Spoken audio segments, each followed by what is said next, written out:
മലയാളികൾക്ക് ഒരു പ്രത്യേകതര സ്വഭാവമുണ്ട്. ആരെങ്കിലും ഒന്നുമല്ലാതായി അതല്ലെങ്കിൽ ഇവർ ഒറ്റപ്പെട്ടു എന്ന് തോന്നിയാൽ സഹതാപ തരംഗം ആഞ്ഞടിക്കുകയും ഉടനെ തന്നെ അവരെ ഒക്കെയും തന്നെ ആളുകൾ ചേർത്ത് പിടിക്കുകയും ചെയ്യും. അവർക്ക് വേണ്ടുന്ന സഹായ സഹകരണങ്ങളൊക്കെയും തന്നെ നൽകുകയും ചെയ്യും.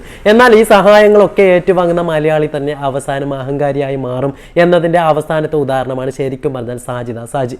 ഒരുപക്ഷെ മലയാളത്തിലെ ഒരുപാട് യൂട്യൂബേഴ്സ് ഒക്കെയും തന്നെ അവർക്ക് സപ്പോർട്ട് നിന്നുകൊണ്ട് വീഡിയോ ചെയ്യുകയും അതിൻ്റെ അടിസ്ഥാനത്തിൽ തന്നെ അവർ ഉയരങ്ങളിലേക്ക് എത്തുകയും ചെയ്തു എന്നത് യാഥാർത്ഥ്യമാണ്. പക്ഷേ തന്നെ നാലാൾ ശ്രദ്ധിക്കുന്നു, തനിക്ക് വേണ്ടി ഒരുപാട് പേരുണ്ട്, തന്നെ സപ്പോർട്ട് ചെയ്യാൻ ഒരുപാട് പേരുണ്ടെന്ന് അങ്ങനെയൊക്കെയും തന്നെ അവർക്ക് തോന്നിയതിന് ശേഷം പിന്നീട് അവരുടെ വാക്കിലും പ്രവൃത്തിയിലും പെരുമാറ്റത്തിലും ഒക്കെയും തന്നെ മാറ്റം വന്നു എന്നത് നമ്മൾ കണ്ടതാണ്.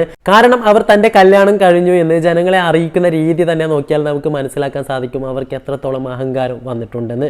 അതോടൊപ്പം തന്നെ സഹായിച്ച, തനിക്ക് വേണ്ടി വീഡിയോസ് ചെയ്ത ഒരുപാട് യൂട്യൂബേഴ്സ് ഉണ്ടായിരുന്നു. അവരൊക്കെയും തന്നെ കുറ്റപ്പെടുത്തുന്ന രീതിയിൽ, അവരൊക്കെയും തന്നെ കണ്ടന്റ് ദാരിദ്ര്യം മൂലം തന്നെ എടുത്ത് പൈസ ഉണ്ടാക്കാൻ ശ്രമിക്കുന്നു എന്ന രീതിയിലൊക്കെ ആയിരുന്നു അവരുടെ വീഡിയോസുകൾ.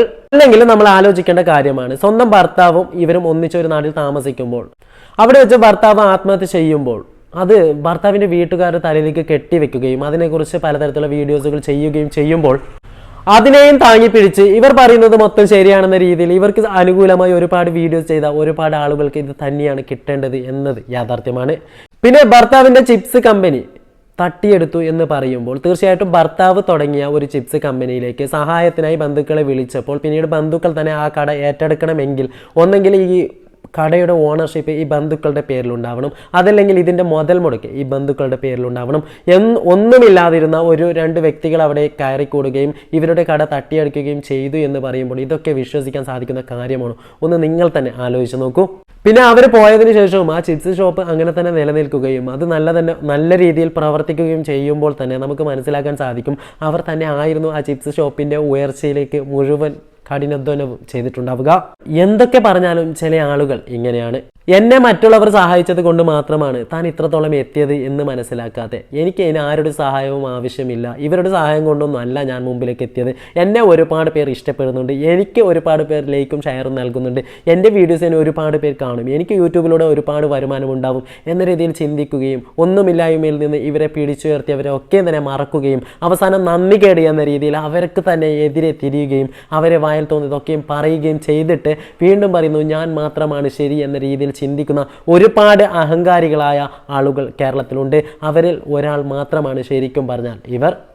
ഒറ്റപ്പെട്ട് നിൽക്കുന്നവരെ, സഹതാപം തോന്നുന്നവരെ തീർച്ചയായിട്ടും സഹായിക്കേണ്ടത് നമ്മുടെ ബാധ്യതയാണ്. പക്ഷേ സഹായിച്ച് അവസാനം ഒരുപാട് ഉയരങ്ങളിലേക്ക് എത്തുമ്പോൾ താൻ തന്നെയായിരുന്നു ശരി, താൻ മാത്രമാണ് ശരി, തനിക്കൊന്നിനെയും പേടിക്കേണ്ട ആവശ്യമില്ല, താൻ തന്നെയാണ് എല്ലാം എന്ന രീതിയിൽ തോന്നുന്ന ഇവരെ പോലുള്ളവരെ തീർച്ചയായിട്ടും ഇതുപോലെ തന്നെ നിലത്തെടുത്ത് താഴേക്കിടേണ്ടതും അത്യാവശ്യമാണ്.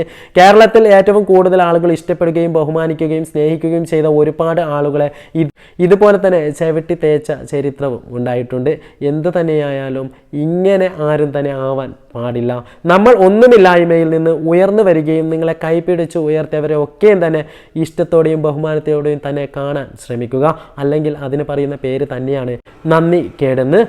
അങ്ങനെ സ്വയം അഹങ്കാരം തോന്നിയ ആളുകൾ പിന്നീട് ഒരിക്കലും തന്നെ ഗതി പിടിച്ച ചരിത്രവുമില്ല.